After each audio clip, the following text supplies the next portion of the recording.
Assalamualaikum warahmatullahi wabarakatuh. Innal hamdalillah nahmaduhu wa nasta'inuhu wa nastaghfiruh wa na'udzu billahi min shururi anfusina wa min sayyiati a'malina may yahdihillahu fala mudilla lahu wa may yudlil fala hadiyalah. Asyhadu an la ilaha illallah wahdahu la syarika lah wa asyhadu anna Muhammadan abduhu wa rasuluh. Allahumma salli wa sallim wa barik ala Muhammad wa ala alihi wa sahbihi ajma'in. Qala Allah Ta'ala ya ayyuhalladzina amanu taqullaha haqqa tuqatih wa la tamutunna illa wa antum muslimun. Ya ayyuhalladzina amanu taqullaha wa qulu qawlan sadida yuslih lakum a'malakum wa yaghfir lakum dhunubakum wa man yuti'illaha wa rasulahu faqad faza fawzan 'azima. Thumma amma ba'd. Ayuhal ikhwah a'azzani Allah wa iyyakum, para bapak sekalian dan saudara-saudaraku sekalian yang saya hormati dan yang saya muliakan, dan yang selalu senantiasa dirahmati dan diberkahi Allah Subhanahu wa ta'ala. Pertama, segala puji hanya bagi Allah Rabbal Alamin. Salawat dan salam senantiasa tercurah terlimpah kepada junjungan Nabi besar kita Muhammad sallallahu alaihi wasallam. Saudara-saudaraku sekalian yang saya hormati dan yang saya muliakan, insyaallah ta'ala kita akan melanjutkan bahasan dan kajian rutin kita dalam materi tauhid, dalam materi akidah yang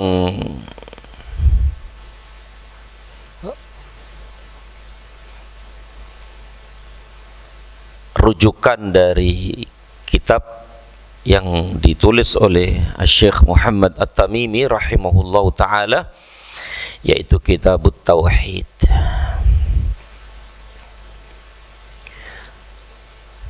Dan pada pertemuan yang lalu telah kita bahas sampai 2 pertemuan, yaitu tentang syafaat, tentang syafaat. Pertemuan yang pertama tentang definisi dan hakikat syafaat, macam-macamnya dan seterusnya, dan pertemuan berikutnya baru pembacaan dalil-dalil yang dibawakan oleh penulis rahimahullahu ta'ala dan sedikit penjelasan. Baik, kita lanjutkan bab berikutnya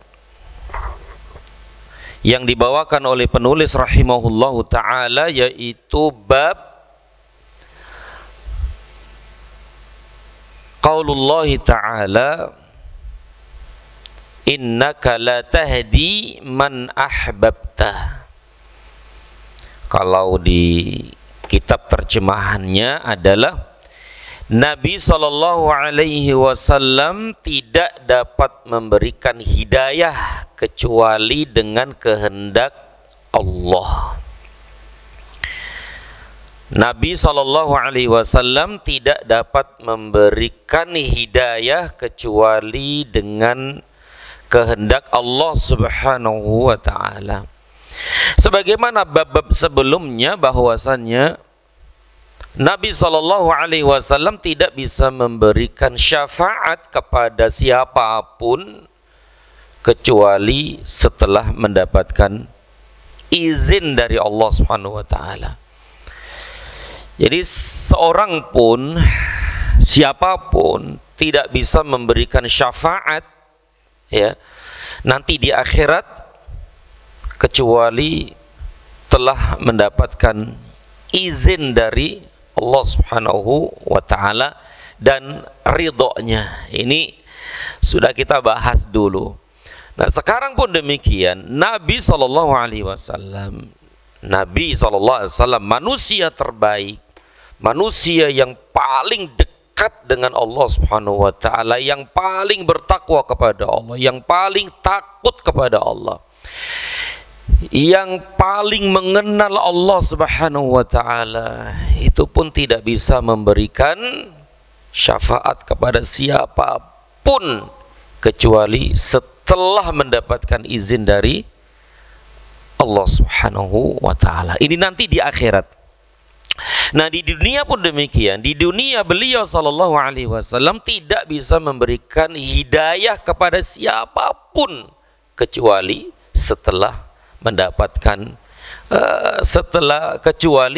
kecuali Allah Subhanahu wa taala. Masya Allah. Jadi Nabi SAW tidak bisa memberikan hidayah kepada siapapun kecuali dengan petunjuk Allah, kecuali dengan kehendak Allah Subhanahu wa taala. Berarti Nabi SAW khususnya setelah meninggal dunia, ya tidak bisa memberikan manfaat dan mudarat. Ya, tidak bisa memberikan manfaat dan mudarat. Berarti tidak boleh minta sesuatu kepada beliau sallallahu alaihi wasallam setelah beliau meninggal dunia. Termasuk minta hidayah, misalnya minta hidayah kepada beliau sallallahu alaihi wasallam, maka ini pun tidak diperbolehkan. Ya, karena yang dapat memberikan hidayah adalah Allah Subhanahu wa taala. Yang dimaksud penulis rahimahullahu taala dalam bab ini bahwa Nabi sallallahu alaihi wasallam tidak dapat memberikan hidayah. Yang dimaksud hidayah di sini adalah hidayah taufik. Karena hidayah itu punya dua macam kan, begitu kan? Hidayah itu kan ada dua macam. Yang pertama adalah hidayah irsyad. Yang kedua adalah hidayah taufik. Hidayah irsyad adalah hidayah penjelasan.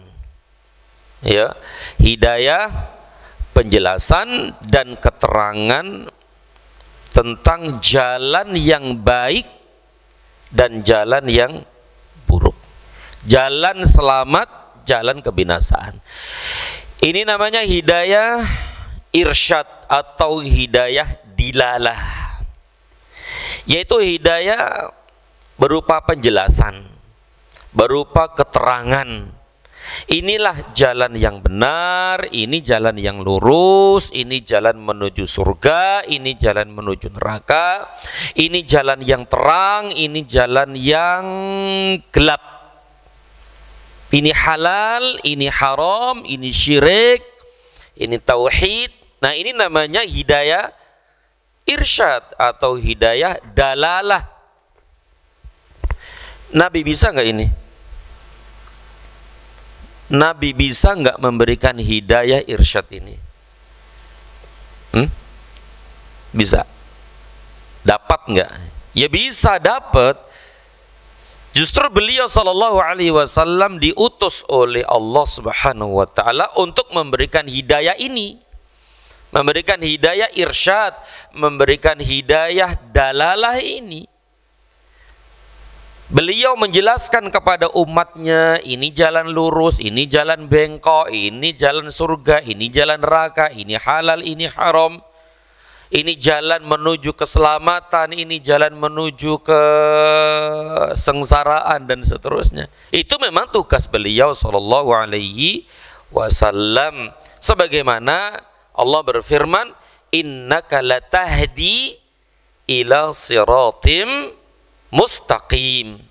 Sesungguhnya engkau wahai Muhammad latahdi, sungguh memberikan petunjuk, hidayah, ila siratim mustaqim, kepada jalan yang lurus. Engkau wahai Muhammad sungguh memberikan hidayah, memberikan petunjuk kepada manusia, ya, ila siratim mustaqim, kepada jalan yang lurus. Berarti beliaulah yang menjelaskan kepada umatnya, termasuk kepada kita kaum muslimin, ini loh jalan yang benar, ini jalan yang salah, ini yang halal, ini yang haram, ini syirik, ini tauhid, ini bid'ah, ini sunnah. Dijelaskan semua oleh Nabi SAW. Tidak ada yang tertinggal satu pun dari penjelasan itu. Tidaklah beliau SAW menyampaikan kebaikan, tidaklah satu kebaikan pun ya, melainkan beliau telah menjelaskan kepada manusia, dan tidaklah satu keburukan pun melainkan beliau sallallahu alaihi wasallam telah mengingatkan umatnya, sehingga beliau sallallahu alaihi wasallam meninggal dunia menghadap Allah Subhanahu wa taala telah melaksanakan tugas dengan sempurna, yaitu menyampaikan semuanya kepada manusia. Nah, inilah tugas beliau sallallahu alaihi wasallam. Berarti kita bisa enggak memberikan hidayah? Bisa Pak nggih? Ya bisa lah, kita semua bisa memberikan hidayah, bisa memberikan petunjuk ini, yaitu hidayah irsyad ini, hidayah dilalah ini, penjelasan ini, keterangan-keterangan ini. Bisa, kita semuanya bisa. Ini loh yang benar, ini loh yang salah, inilah yang lurus, inilah yang bengkok. Kita bisa semuanya. Nah, ini macam hidayah petunjuk yang pertama. Kemudian macam petunjuk yang kedua, hidayah yang kedua adalah hidayah taufik. Hidayah taufik, dan inilah yang Nabi SAW tidak bisa memberikan kepada siapapun, sampai pun kepada orang yang sangat beliau sayangi dan cintai. Ini dia, yaitu hidayah taufik, yaitu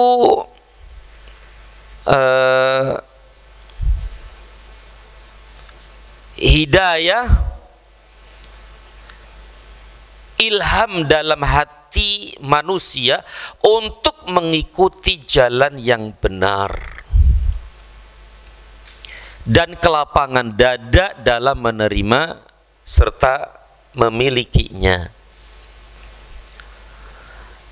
Gampangannya, hidayah taufik ini adalah hidayah menerima kebenaran itu.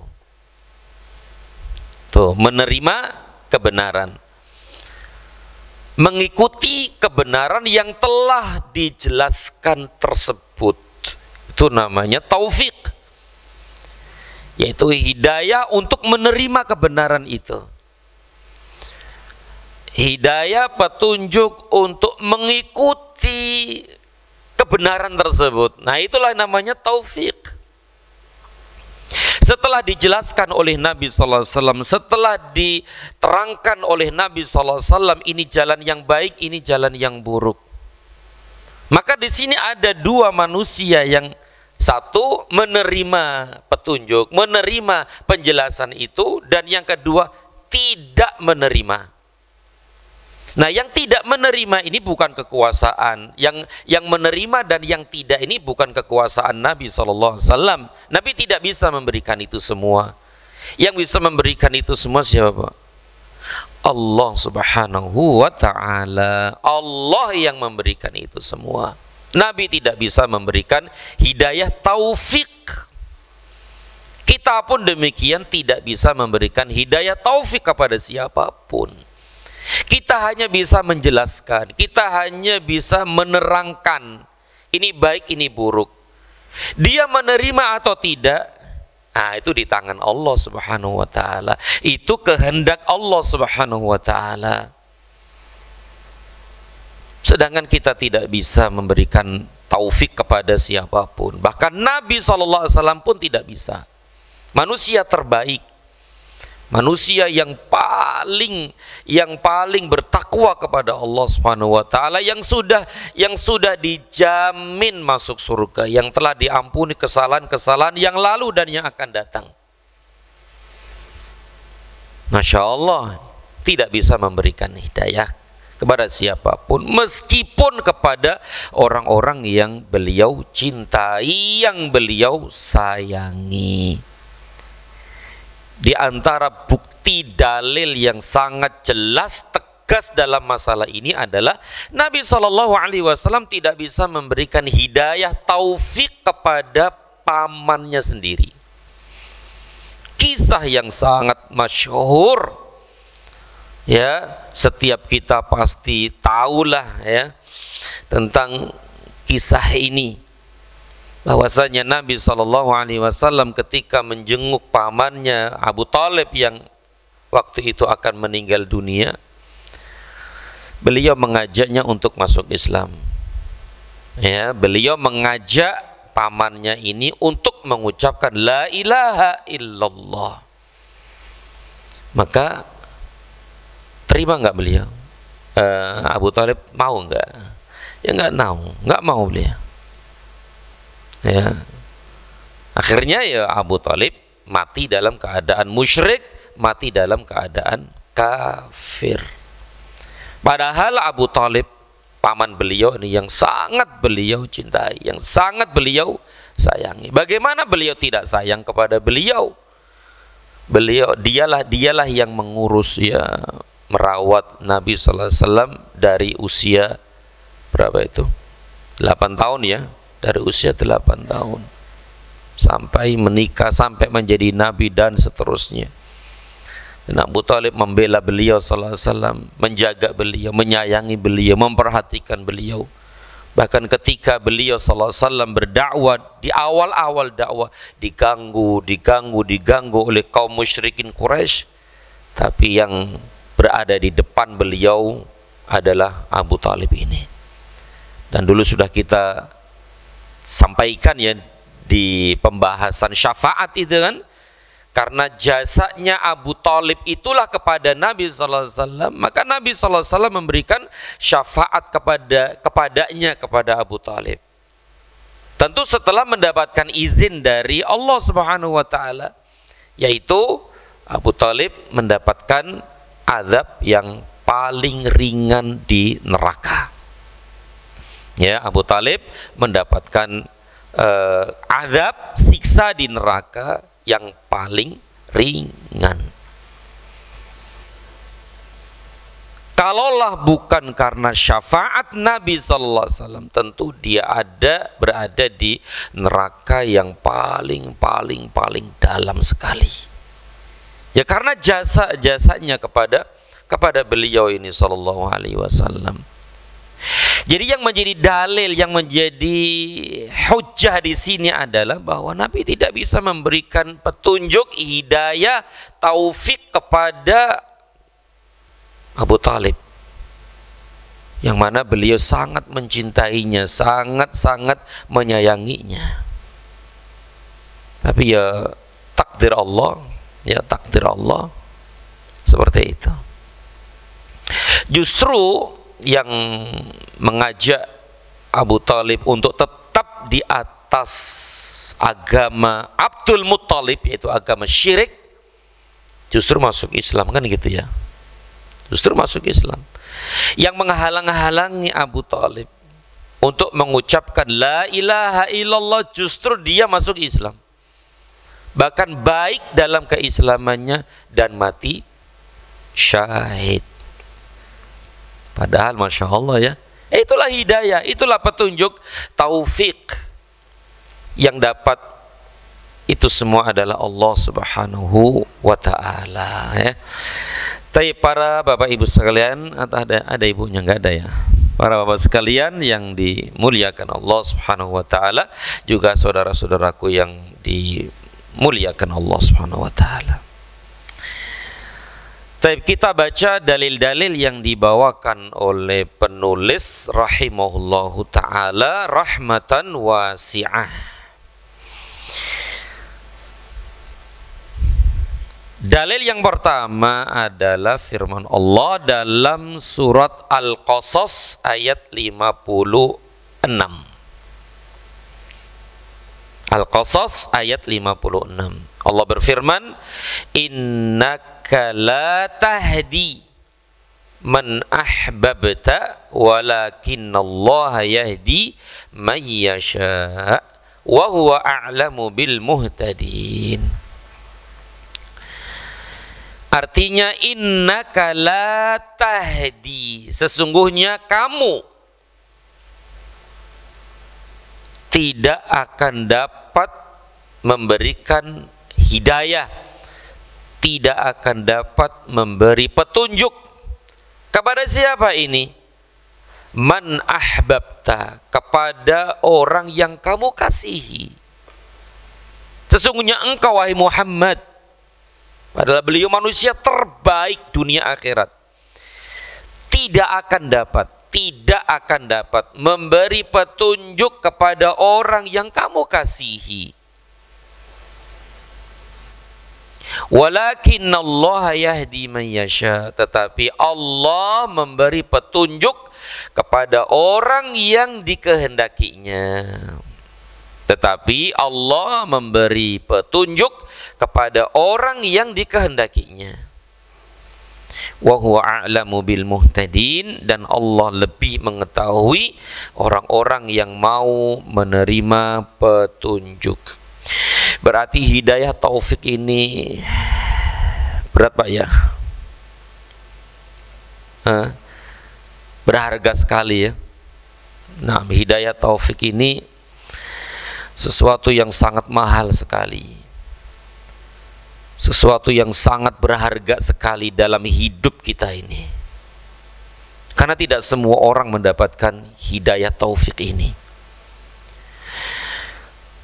Tidak semua orang. Berarti hanya orang-orang pilihan saja, manusia-manusia pilihan saja yang berhak mendapatkan hidayah petunjuk ini. Mana lebih banyak Pak, yang dapat atau yang nggak dapat Pak, kira-kira Pak?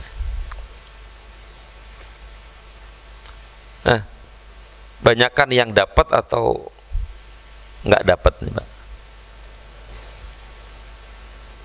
Nggak dapat ya? Ya nggak dapat lah. Di permukaan bumi ini mayoritas muslim atau non muslim? Muslim atau kafir? Di permukaan bumi ini ya kafir kan. Muslim berapa persen dari penduduk bumi ini Pak? Berapa? 20% enggak? 30? Kebanyakan? 15? Kebanyakan juga? Ya kurang lebih segitulah. Berarti semuanya selebihnya adalah yaitu kafir. Dan yang muslim saja sendiri, yang muslim saja itu yang mendapatkan petunjuk, benar-benar menerima kebenaran itu berapa persen dari yang sedikit itu. Berarti yang benar-benar mendapatkan hidayah taufik dari Allah Subhanahu wa taala untuk menjalankan Islam, untuk menjalankan syariat, untuk menjalankan sunnah Nabi sallallahu alaihi wasallam, tentu ini sedikit dari yang sedikit, sedikit dari yang sedikit. Banyak dari kaum muslimin, kaum muslimin mendapatkan hidayah Islam, tapi mereka itu, banyak dari mereka yang tidak bisa menjalankan Islam itu sendiri, yang tidak mampu menjalankan syariat Islam itu sendiri, bahkan enggan, bahkan menolak. Ada yang menolak? Ya banyak lah. Berapa banyak dari kaum muslimin ini yang tidak sholat misalnya, yang menyia-nyiakan sholat, yang kadang sholat kadang enggak, padahal mereka tahu itu wajib kan, tahu itu wajib, bahkan sampai ada yang meyakini enggak wajib. Masya Allah. Dan inilah yang setiap hari akhir kita minta sama Allah. Setiap hari minimal 17 kali kita minta sama Allah untuk mendapatkan hidayah ini, yaitu ihdinas siratal mustaqim, ihdinas siratal mustaqim. Ya Allah, berikanlah hidayah kepada kami jalan yang lurus.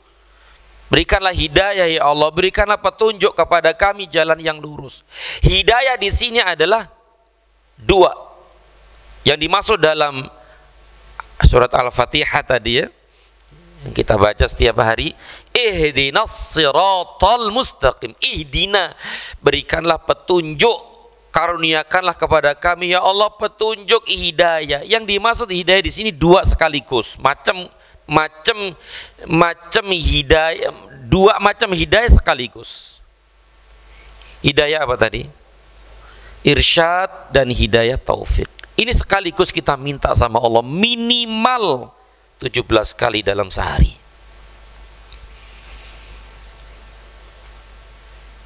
Berarti gampangannya begini, kalau irsyad itu adalah ilmu, kalau taufik amal. Nah gitu loh, untuk lebih gampangnya ya. Jadi irsyad ini adalah ilmu, taufik adalah amal.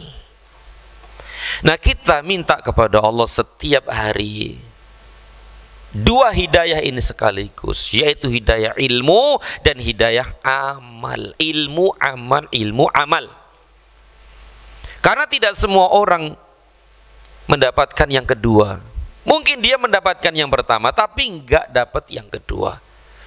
Bahkan ada yang enggak dapat dua-duanya. Nah ini begitu besar kedudukan hidayah dalam Islam ini.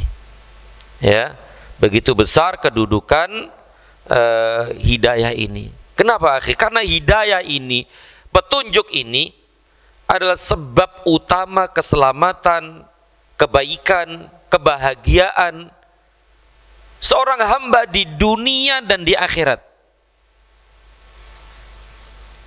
Naam, hidayah ini akhi fillah azanillahu wa iyyakum sebab utama keselamatan, kebahagiaan, ya, kebaikan, keamanan hidup di dunia ini sebelum nanti di akhirat. Ini hidayah, petunjuk. Nah di sini tadi sudah kita baca ya firman Allah Subhanahu wa taala yang dibawakan oleh penulis rahimahullah taala, yaitu surat Al-Qasas tadi ayat 56, innaka la tahdi man ahbabta walakinallaha yahdi man yasha wa huwa a'lamu bil muhtadin. Sesungguhnya kamu yaitu Muhammad tidak akan dapat memberi petunjuk kepada orang yang kamu kasihi, yang kamu cintai, tetapi Allah memberi petunjuk kepada orang yang dikehendakinya. Dan Allah lebih mengetahui orang-orang yang mau menerima petunjuk. Kita bisa sholat berjamaah subuh di masjid ya karena hidayah Allah, petunjuk Allah. Kemudian duduk ya di sini di majelis ilmu seperti ini. Ini pun hidayah dan petunjuk Allah Subhanahu wa taala. Dan semua ini adalah sebab utama keselamatan, sebab utama kebaikan, keamanan dunia akhirat. Ini nikmat karunia Allah. Oleh karena itu tidak semua orang bisa seperti ini. Tidak semua orang bisa seperti ini. Maka kewajiban kita adalah bersyukur kepada Allah ya, bersyukur kepada Allah yang telah memberikan hidayah, taufik, dan semoga Allah berikan keistiqomahan. Amin ya rabbal alamin. Kemudian dalil berikutnya yang dibawakan oleh penulis rahimahullahu taala adalah diriwayatkan dalam Sahih Al-Bukhari dari Ibnul Musayyab bahwa bapaknya berkata, ketika Abu Thalib akan meninggal dunia, datanglah Rasulullah sallallahu alaihi wasallam kepadanya, kepada Abu Thalib. Dan saat itu Abdullah bin Abu Umayyah serta Abu Jahal berada di sisinya, yaitu di sisi Abu Thalib. Jadi di sini Abu Thalib nih sedang sakit, yang dengan itulah dia meninggal dunia, Abu Thalib. Kemudian di sisi Abu Thalib ada Nabi SAW, dan di sisi sebelahnya adalah dua orang tadi. Siapa? Abdullah bin Abu Umayyah. Jadi Nabi, kemudian Abu Talib, kemudian di sini Abdullah dan Abu Jahal. Maka beliau sallallahu alaihi wasallam bersabda kepada pamannya itu, "Ya ammi, wahai pamanku,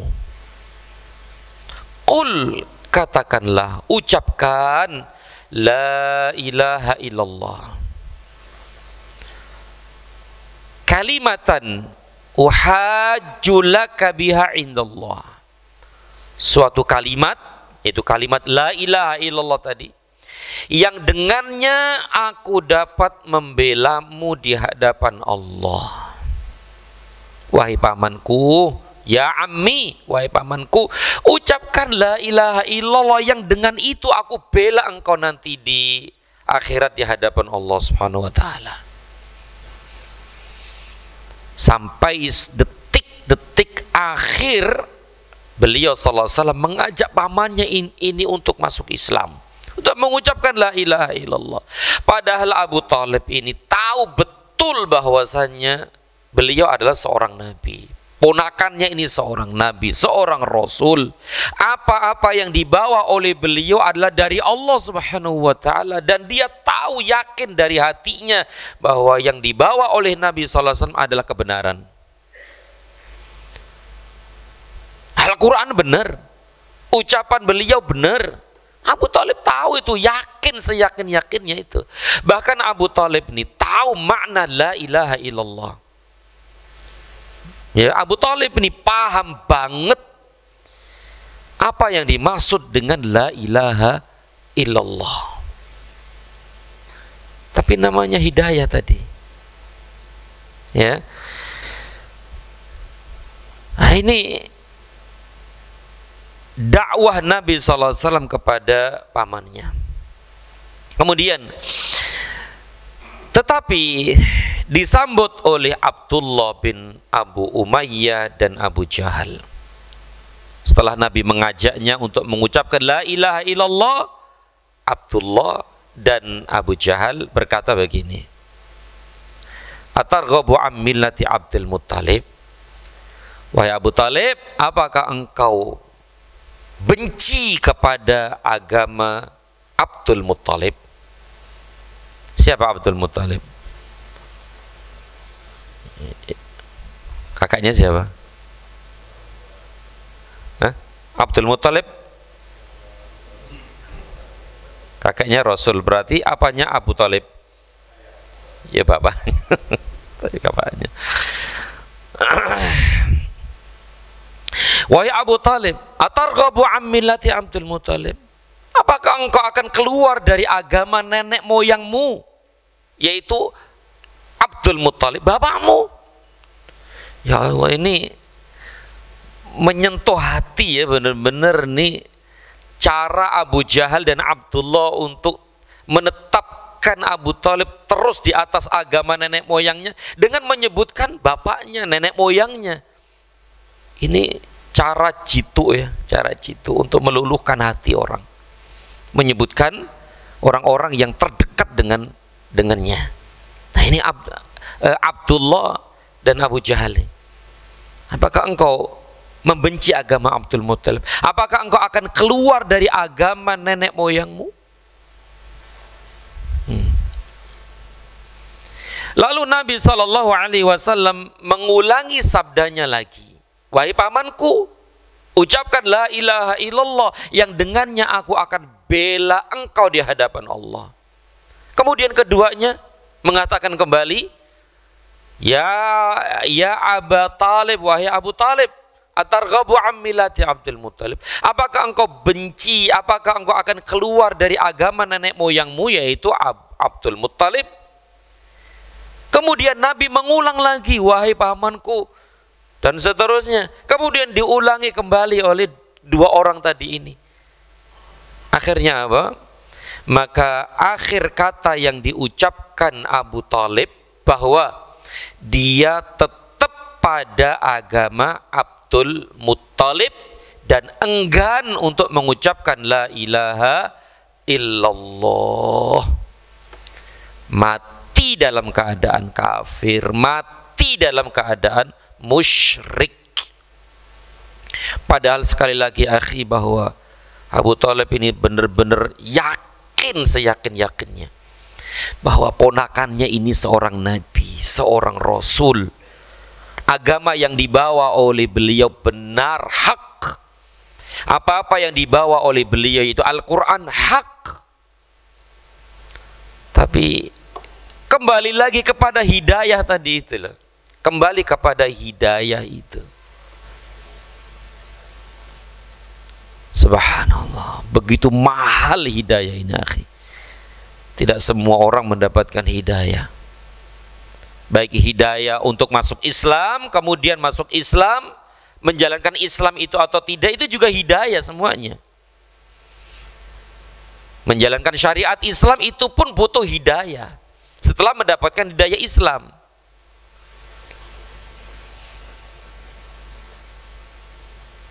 Dan tadi sudah kita sebutkan,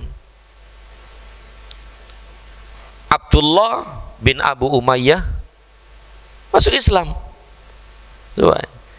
Abdullah ini bin Abi Umayyah masuk Islam. Bahkan baik keislamannya. Bahkan mati syahid. Padahal Abdullah ini menghalangi Abu Thalib untuk mengucapkan la ilaha illallah. Justru dia yang mengucapkan la ilaha illallah, mati syahid dan masuk Islam, masuk Islam kemudian mati syahid, masuk surga. Abu Thalib masuk neraka, Abdullah masuk surga. Itulah kembali lagi kepada hidayah. Kembali lagi kepada hidayah. Apalagi di zaman sekarang banyak orang-orang yang keluar dari Islam setelah mendapatkan hidayah, malah dia mencampakkan hidayah itu dan kembali kepada agama sebelumnya. Banyak Pak ya? Banyak yang murtad enggak? Ya banyak.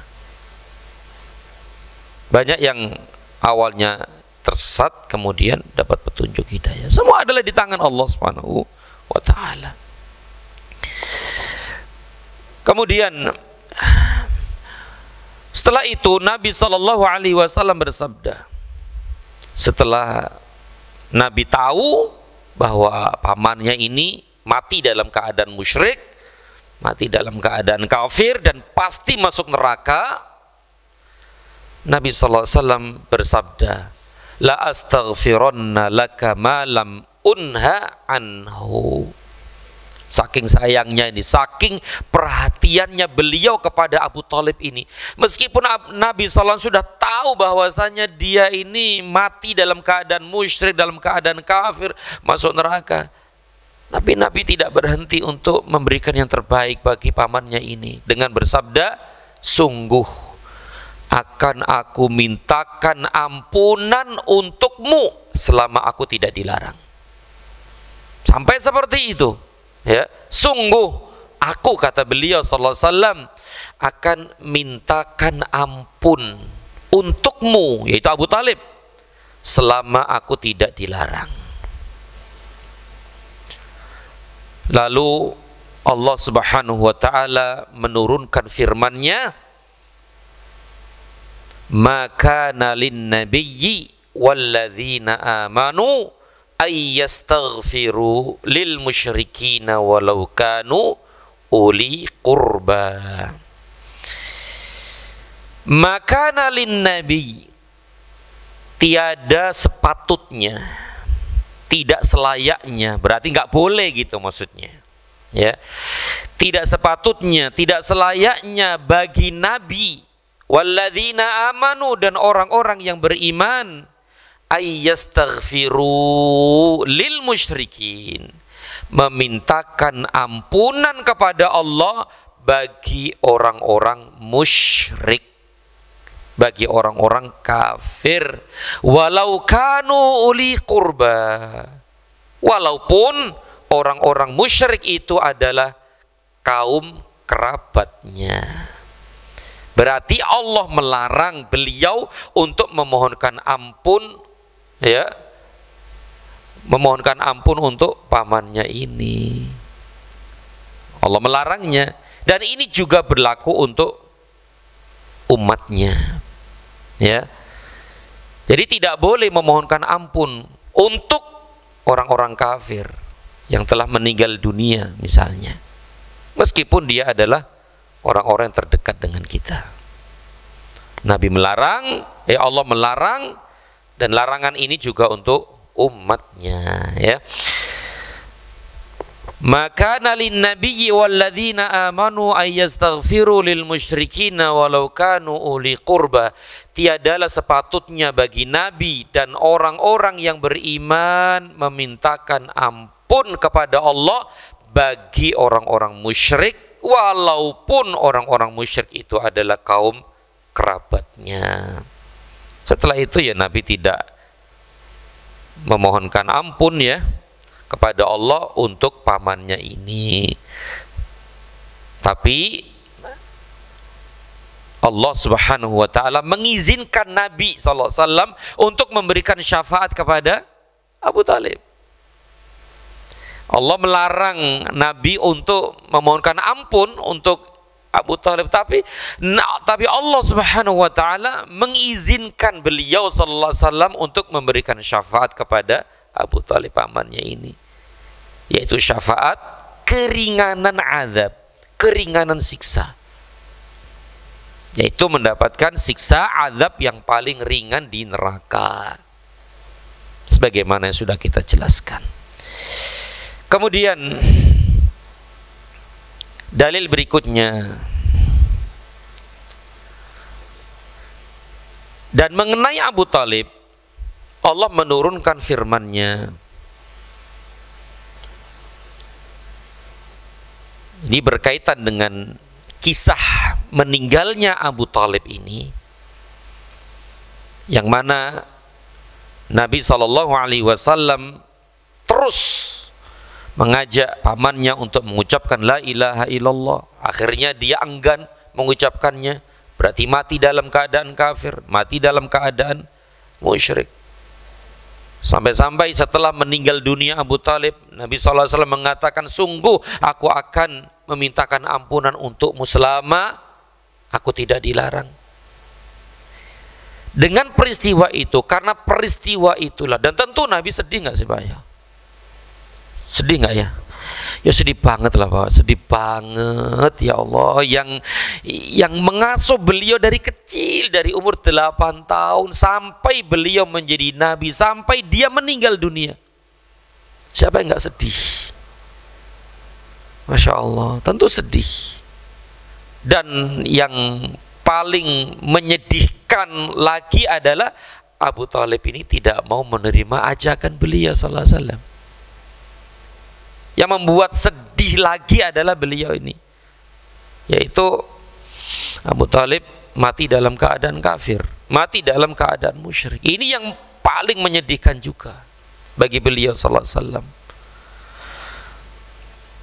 Nah, semua ini adalah hikmah, ya. Ada hikmahnya nggak di sini? Ya tentu pasti ada hikmahnya, pasti ada pelajaran-pelajaran penting dari peristiwa ini, ya. Nah, karena peristiwa itulah, karena kejadian itulah, Allah Subhanahu wa taala menurunkan firman-Nya, innaka la tahdi man ahbabta walakinallaha yahdi may yasha. Sesungguhnya kamu tidak akan dapat memberi petunjuk kepada orang yang kamu kasihi. Sesungguhnya kamu, yaitu Muhammad, tidak akan dapat memberi petunjuk kepada orang yang kamu kasihi, kepada orang yang kamu cintai. Dalam hal ini adalah Abu Talib tadi itu. Tetapi Allah memberi petunjuk kepada orang yang dikehendakinya. Masya Allah, ya. Tentu di antara pelajaran terbesar dari peristiwa ini adalah hidayah, petunjuk di tangan Allah, hidayah taufik di tangan Allah Subhanahu wa taala. Kemudian di antara faedah peristiwa ini adalah teman, ya akhi, masalah teman ini luar biasa nih. Kenapa Abu Thalib? Salah satu sebab nih ya, salah satu sebab di samping hidayah juga ya. Di antara sebab kenapa nih Abu Thalib tidak mau menerima ajakan Nabi sallallahu alaihi wasallam, karena temannya tadi loh. Temannya di sini adalah Abu Jahal ya, Abu Jahal dan Abdullah tadi ini. Ini teman dekatnya, teman-teman dekatnya ini. Subhanallah ya. Dan waktu itu Abu Thalib sudah tua ya, sudah tua sekali.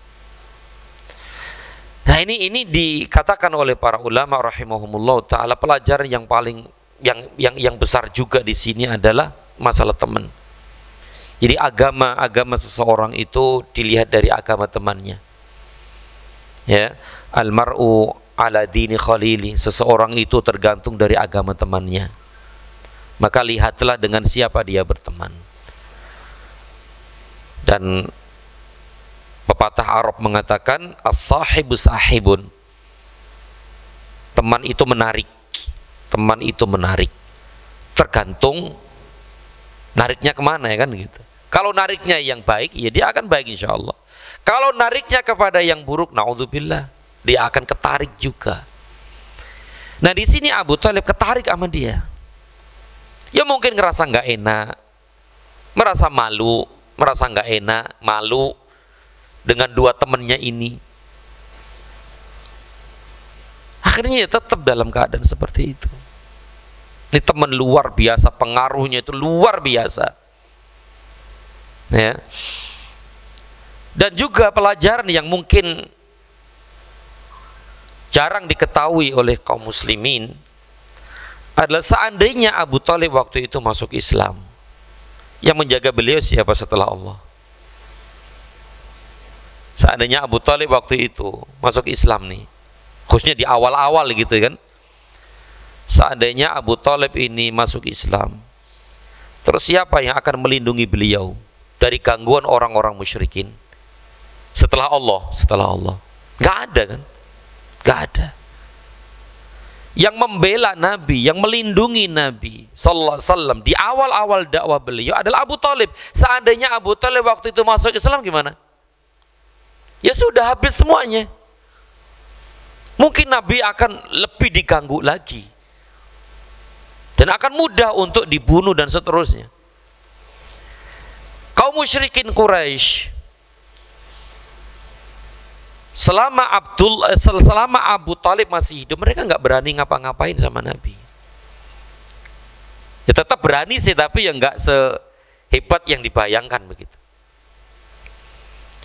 Karena mereka masih enggan, sungkan, nggak enak sama Abu Thalib untuk mengganggu Nabi sallallahu alaihi wasallam. Coba seandainya Abu Thalib masuk Islam, berarti Abu Thalib juga ikut dihabisi sama kaum musyrikin Quraisy, termasuk Nabi dan sahabat-sahabat yang lain. Secara logika ya habis sudah. Setelah pertolongan Allah loh ya, habis sudah. Makanya ini pelajaran hikmah yang tersembunyi, yang jarang diketahui oleh kaum muslimin. Masya Allah, seandainya masuk Islam dari awal ya sudah, Abu Thalib pun akan mendapatkan gangguan dari mereka. Termasuk Nabi nggak ada yang melindunginya setelah Allah. Dan para sahabat pun ya akan seperti itu juga.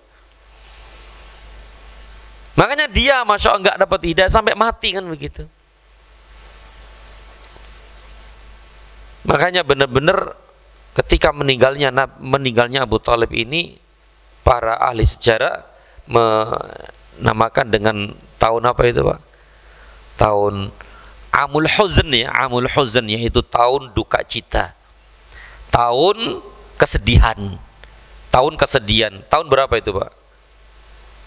Meninggalnya Abu Thalib tahun berapa? Tahun ke-10, tahun ke-10 kenabian, bukan 10 Hijriah, 10 kenabian. Apalagi setelah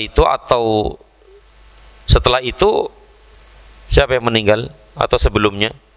Istrinya kan Khadijah. Jadi di tahun yang sama, tahun 10 kenabian itu, 2 manusia yang sangat dicintai oleh Nabi SAW meninggal dunia, Khadijah dan Abu Thalib. Benar-benar tahun itu tahun kesedihan, tahun duka cita. Berarti setelah meninggalnya Abu Thalib, ya orang-orang musyrikin semakin berani kepada Nabi SAW untuk mengganggunya. Ini pelajaran hikmah-hikmah di balik meninggalnya Abu Thalib dalam keadaan seperti itu. Ya wallahu a'lam bishawab. Jadi akhi fillah, kita terus ya bersungguh-sungguh untuk minta kepada Allah agar diberikan selalu hidayah, khususnya hidayah taufik ya, setelah hidayah irsyad ya. Dan tentu dua-duanya, hidayah irsyad dan hidayah taufik. Semoga Allah Subhanahu wa taala selalu mencurahkan hidayah dan taufiknya kepada kita sekalian. Amin ya rabbal alamin. Tapi demikian para bapak sekalian dan saudara-saudaraku sekalian yang dapat kita bahas, yang dapat kita jelaskan di kesempatan yang berbahagia ini. Mudah-mudahan bermanfaat, dan lebih kurang mohon maaf. Yang benar dari Allah Subhanahu wa taala, yang salah dari diri saya dan dari syaitan, dan sedikitnya ilmu saya, dan kita memohon ampun kepadanya, dan semoga Allah mengampuni kita semua. Amin ya rabbal alamin. Wa sallallahu ala Muhammad wa ala alihi wa sahbihi wa sallam. Subhanakallahumma wa bihamdika asyhadu an la ilaha illa anta astaghfiruka wa atubu ilaik. Assalamualaikum warahmatullahi wabarakatuh.